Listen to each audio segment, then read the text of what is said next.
Welcome to the Mutually Amazing Podcast. I'm your host, Mike Domish with the Center for Respect. The episode you're about to listen to was recorded when this show used to be called the Respect Podcast, so you might hear that mentioned during this episode. Well, let's get to the show. Today we have Jim Schlechter, who is a CEO advisor of high-performing leaders. His various members represent nearly $20 billion in revenue and 100,000 employees. Jim, thank you so much for joining us. I'm glad to be here, Mike. Thank you. Absolutely. Let's dive right in. Could you give our listeners a little background on you? Yeah, I ran companies for people for many years, both public and private. And what really drew me was helping other people on their journey. And so that's what I do now. I've been doing it for about 15 years, and I advise CEOs of fast growth companies. I've got a number of people that use the techniques I developed, and we really help them with the things that get in the way, the kink in the hose, if you will, as they go on their journey to scale their company and impact more people. Awesome. And your book that got a lot of attention is Great CEOs Are Lazy. So can you explain what that statement means? Well, some people hear the title and they go, I knew it all along that those guys were lazy and they weren't doing much in that office when they closed the door. But what the book is about is what we found in talking to well over 1,000 CEOs is that the really good ones have massive control over their schedule, live a balanced life, and they get great results. And so how they do that is they focus on what we call the kink in the hose. So you can imagine if you're untangling a hose, the water isn't coming out the end of the hose.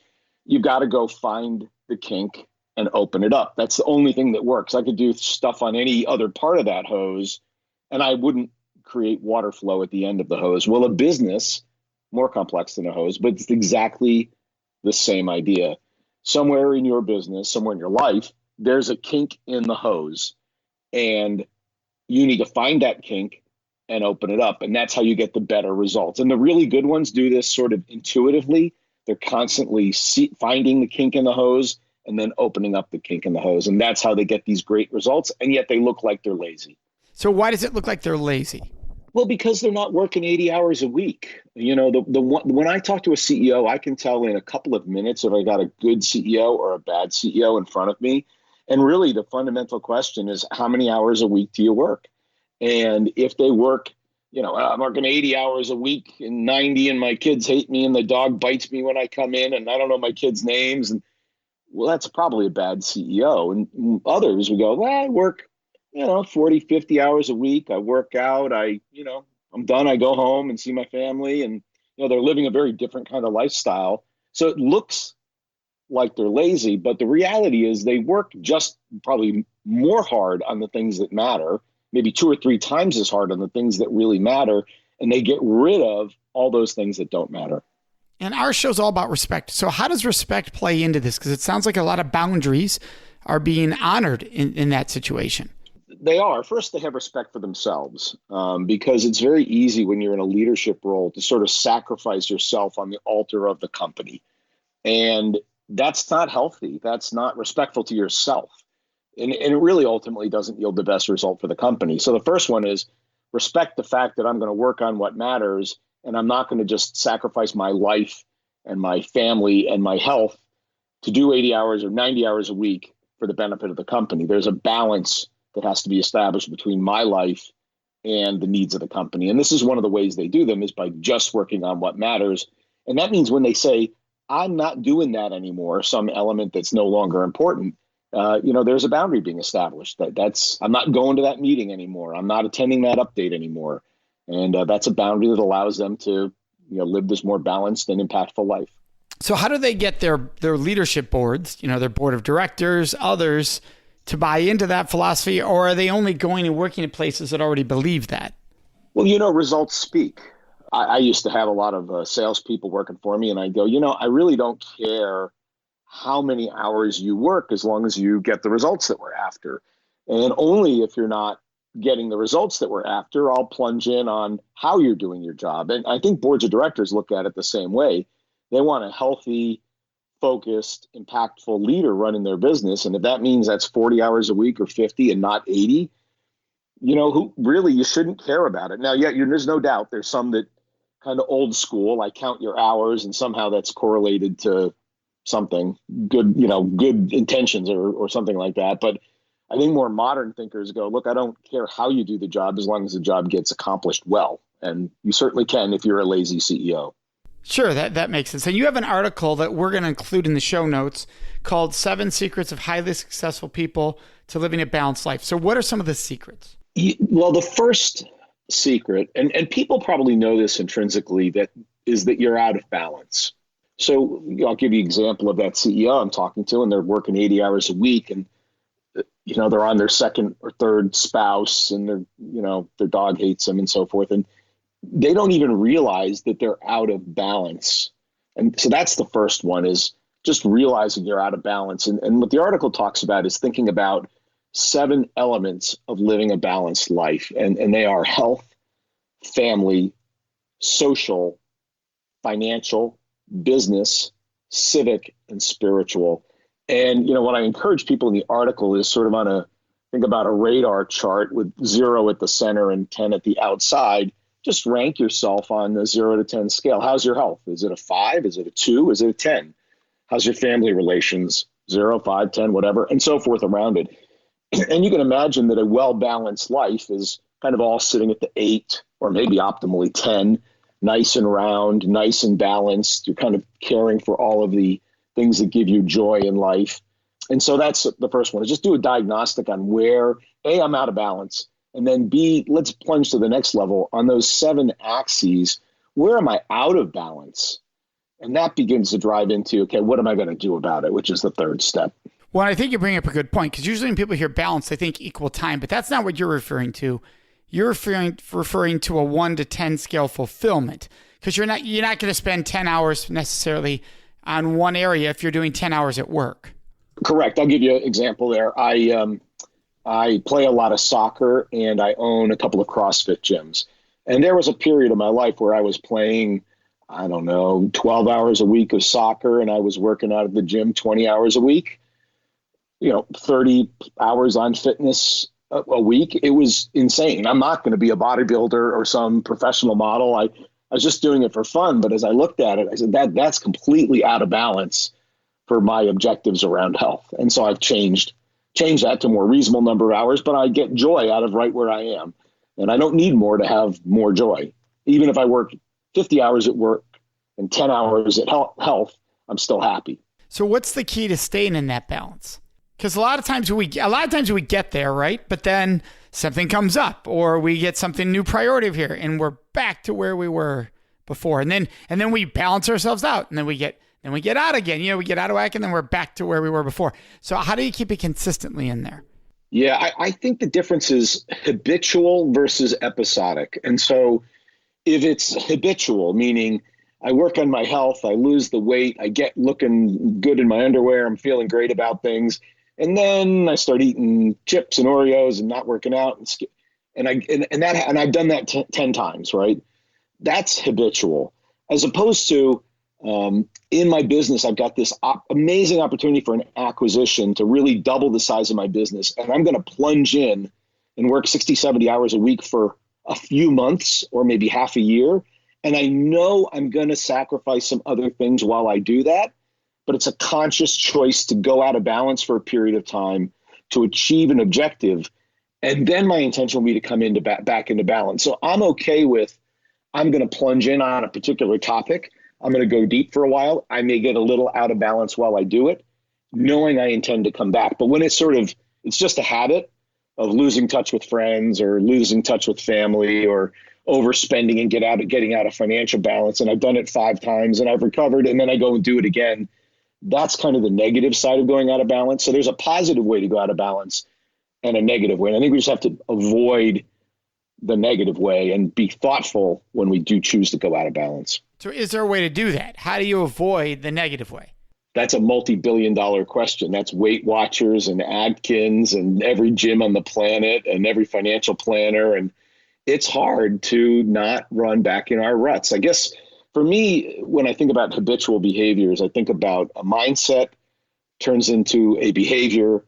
And implement that behavior often enough, it becomes a habit. And so, for example, skipping dessert, right? I have the intention to lose weight, and I've identified that I eat dessert at every meal, including breakfast, and I'm going to stop doing that. And so I begin the habit of skipping dessert, even if it's once a week or twice a week at breakfast. Then I go, all right, I'm beginning to build a habit by doing that repetitively. And then I can expand the habit to skip dessert at lunch, let's say, and then finally dinner. And now I begin to achieve my weight goals. So I'm about mental state. Begin to do a habit. It's sort of fake it till you make it. And then if you do the behavior enough times, and they talk about 30 to 60 times is enough repetitive behaviors to create a habit. And so those are the 3 steps for me to avoid the habit of going down a negative path that I don't want to go down. And you have a reputation for not letting things bother you. How do you do that? Especially for those who are listening, I can be this at times. You're a bit of a people pleaser. It doesn't mean you do everything people want, but just it impacts you more. So how do people avoid that? Yeah, it's a hard thing, particularly when you're a people pleaser. I think that's a difficult profile. But I'm a big believer in sort of the Dale Carnegie How to Stop Worrying and Start Living book. And it's an older book, but he said, look, you got to compartmentalize issues in your head. And so when there's an issue, it's sort of don't let it affect the other parts of your life. It is what it is. And then he said, think about the worst that can happen. Can you accept the worst that can happen? Like somebody will be mad at me for a few days if I don't do what they want. Let's use that example. Okay, I won't like it, but I can live with it. Okay, so you won't die if the worst outcome happens. That's great. What's the outcome you'd like to have happen? Well, I'd like them not to be mad at me. Have you done everything that makes sense for you to do to try to get the best outcome you can? Well, yeah, I have. I've done everything I'm able and willing to do. Then you got to let it go. And he talks about give it up to God and just let it go. But, just saying that's no longer, I'm not going to allow that to bother me because I can accept the worst case if it happens. I've done everything I know how to do within my set, and I'm just going to accept the outcome at this point. And that's what works for me. And the other question is, does worrying really help? Is it going to change the outcome? And the answer is no, it's not. I'll give you an example. I had a guy who worked for me, John. John was a pessimist. And when I would sort of confront, and he was a leader in my organization, I kind of struggle with pessimists being leaders because I think people find it hard to follow them. I said, John, you just got to have a little different attitude here. It's that pessimism is hard for people. He goes, I'm not a pessimist. I'm a realist. I said, well, that's what all pessimists say, but fair enough. You're a realist. You need to sort of be more positive. So here's the thing, John. You and I have the same situation, and I'm optimistic, and you're a pessimist. The outcome will be identical, but guess who's going to have more fun on the way there? Me, not you. So why not take the fun ride instead of the not fun ride? But he struggled with it, and I get that people do. Yeah, is that a profile of a person? Like I'm wired to hear feedback differently than other people are wired to hear feedback.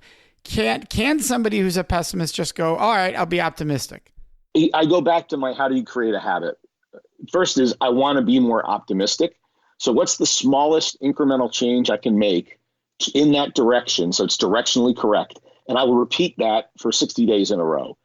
Now I've begun to build the habit. All right, let me try something a little bit larger. I'll give you an example. I had a boss that was he was an introvert, and he was trying to be more extroverted. So he would, when he was in an elevator or something, he would say hi to people, random people. He had no idea who they were, and just talk to them. Now, the beauty of that move was he only had to talk to them for 30 seconds while he was in the elevator. But over time, he built a capability to talk to people longer and longer by establishing the habit by starting it in the elevator. So, John, pick a small thing and grow it, right? So let's take this a little different route, because what you're describing is worrying about an outcome. What about when somebody's impacted by someone else's words? So in other words, when somebody says something to you, not to take that and let that bother you. Because, we said earlier about not letting things bother you, and you did a great job explaining the not to worry. It's the same result either way. But what about when the result's done and somebody gets constructive or negative feedback, and how do they not let that bother them? Yeah, and it happens all the time. People with positive intentions give you feedback and it's received negatively. Occasionally somebody's truly trying to hurt you, and that's a separate conversation. But let's say they are genuinely trying to give you feedback and you just take it negatively. For me, and that happens to me too, by the way, I think it happens to all of us. I think you have to go to the mental place and say, I have a choice about how I'm going to interpret this feedback, and I choose to interpret it positively. Now, that's not easy because our little gremlins in our brain want us to interpret it negatively. And we go, no, she hates me and she thinks I'm a bad person and da-da-da. And that's an internal talk that you need to stop. And it's a decision to choose to be happy about the feedback and accept it. And so for me, I have a mantra that I use around feedback. Before they even start, they go, Mike says, Jim, would you mind if I give you some feedback? I go, and my mantra is, feedback is a gift. I'd be happy to receive it.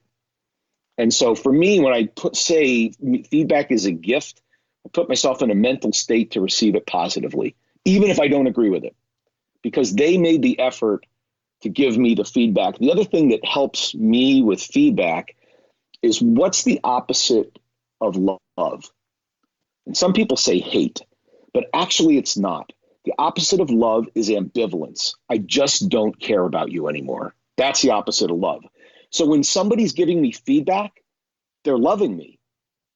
Like, it takes real effort. It's hard to give people feedback. You might offend them. You had to think about it.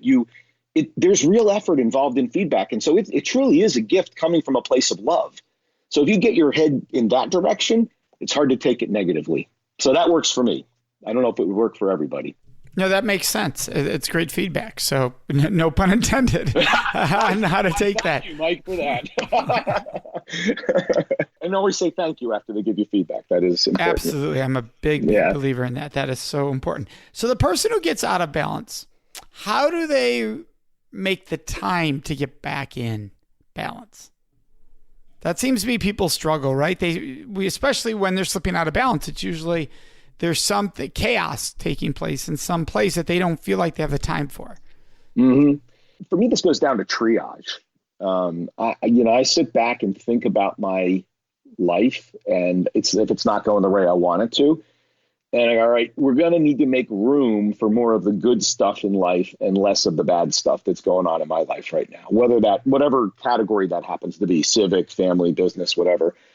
And so my question is, what's going overboard?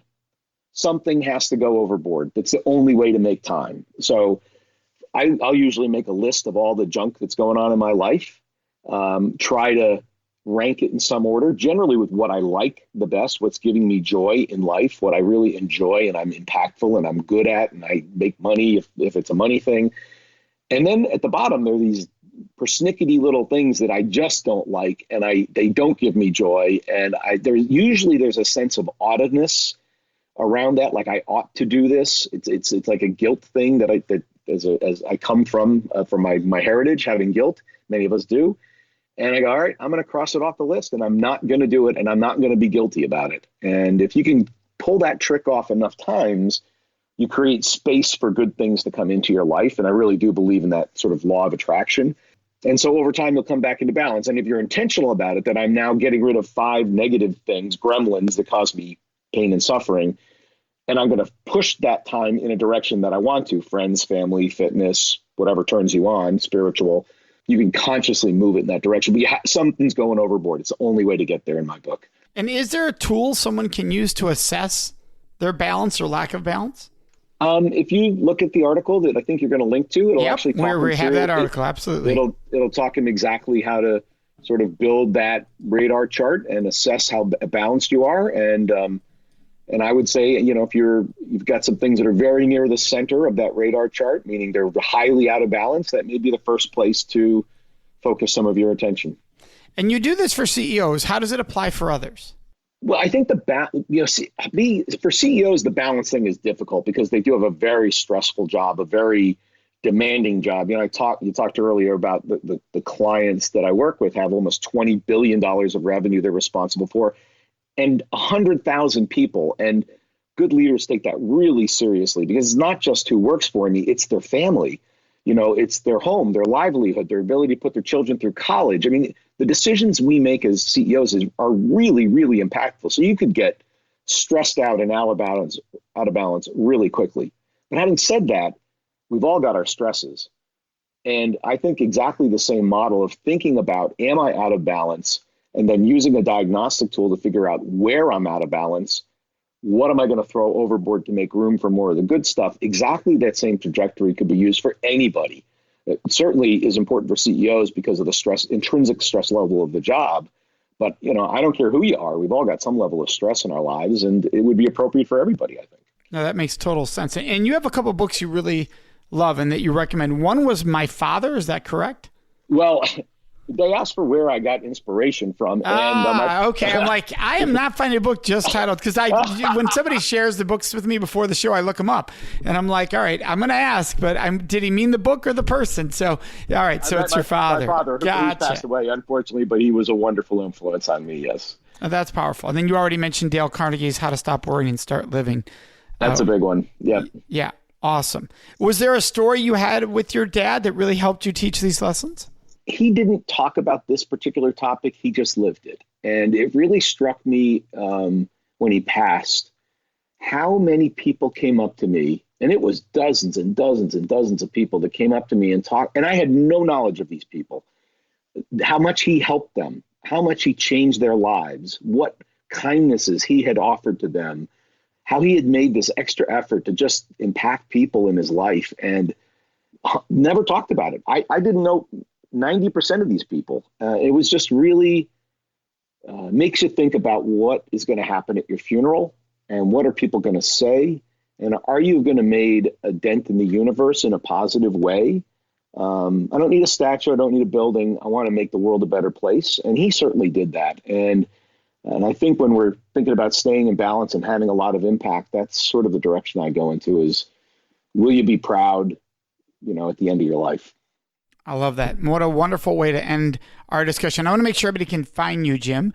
And so all of your links are going to be in the show notes for our listeners, but it is inkceoproject.com is one link you have.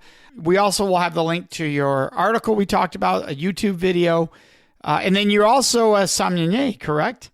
I am a certified sommelier. Yeah, yes. Just one of those balance things I enjoyed doing. Love it. And you have a website called professionaldrinking.com. So that's another link out there for all of our listeners. Jim, thank you so much for sharing with us. Absolutely, Mike. It was a great pleasure. Thanks for the time. Our pleasure. And for our listeners, you know what's next. It is Question of the Week. As you may have noticed in some Questions of the Weeks that we do, is that I highlight famous quotes around respect. And whether we like that quote or dislike that quote or disagree with it or agree with it, this week I just love this quote from somebody who had to go through horrendous experiences of people treating this person with disrespect, with total disregard, even for their human existence at times. And that is just unbelievable that people would treat another human being this way, but they did. And the person whose quote we're going to be talking about this week is Jackie Robinson. Jackie Robinson's quote is, "I'm not concerned with your liking or disliking me. All I ask is that you respect me as a human being." End of quote. And in our work, that's what we teach all over the world. It's not whether you like me or dislike me. It's not whether that person you're teamed up with on that project likes you or dislikes you. It's whether you're treating each other with respect. You can dislike someone and do amazing work together. Amazing work. You can actually have mutually amazing work relationships with people you don't like when you learn how to treat each other with respect.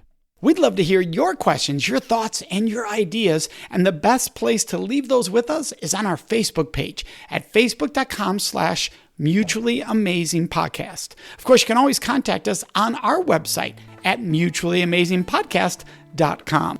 Remember to subscribe to this show so you automatically get it every week. And if you could, take one moment to leave a review. That really helps other people find the show, which we are greatly appreciative of. So thank you so much for joining us. May you make today and every day a life full of mutually amazing relationships.